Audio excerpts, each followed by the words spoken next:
Assalamualaikum warahmatullahi wabarakatuh. Jadi pada pertemuan kali ini kita akan membahas tentang hadis mutawatir. Mungkin sebagian dari kita telah sering mendengar dengan istilah hadis mutawatir, akan tetapi mungkin sebagian dari kita belum mengetahui apa sih arti dari hadis mutawatir tersebut. Jadi pada hari ini kita akan mengkaji dari kitab Taisirul Mustalahul Hadis yang ditulis oleh Dr. Mahmud Tohan. Langsung saja kita akan membahas pengertian dari hadis mutawatir.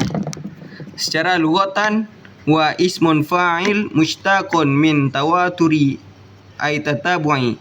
Jadi secara bahasa, hadis mutawatir ini diambil dari kata-kata tawaturi au tatabu'i yang memiliki arti rangkaian ataupun urutan dan kesinambungan.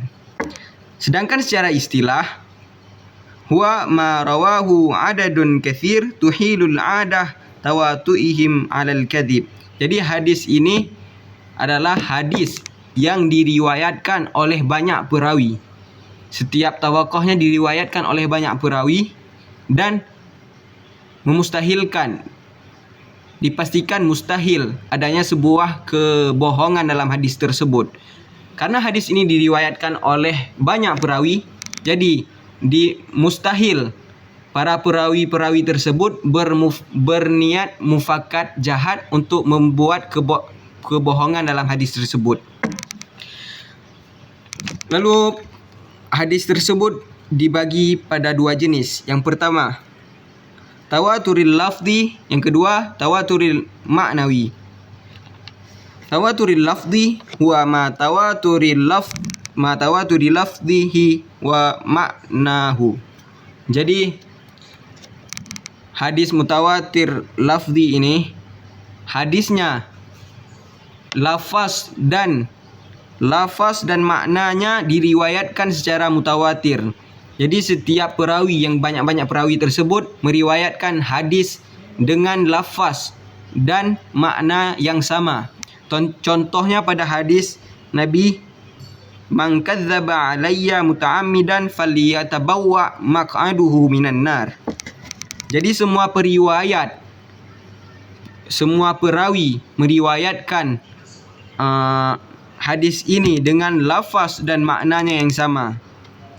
Arti hadis ini adalah barang siapa yang berbohong mengatasnamakanku, maka tempatnya adalah neraka. Sedangkan hadis mutawatir maknawi huwa ma tawaturi maknahu dunal lafzihi. Jadi hadis mutawatir maknawi ini adalah hadis mutawatirnya hanya terdapat pada maknanya, bukan pada lafaznya. Jadi pada para perawi meriwayatkannya pada lafaz yang berbeda-beda, akan tetapi memiliki esensi arti yang sama. Contohnya itu terdapat pada hadis Nabi tentang raf'ul yadain inda du'a.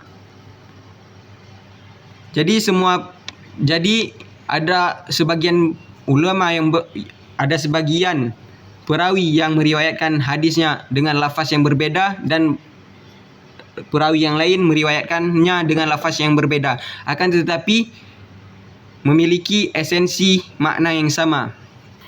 Dan hadis ini bisa dijadikan sebagai sumber dalil, ataupun hadis ini bisa melahirkan sebuah hukum karena hadis ini dapat dipercaya.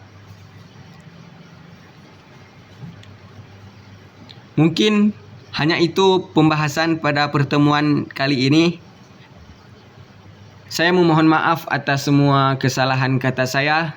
Terima kasih. Wassalamualaikum warahmatullahi wabarakatuh.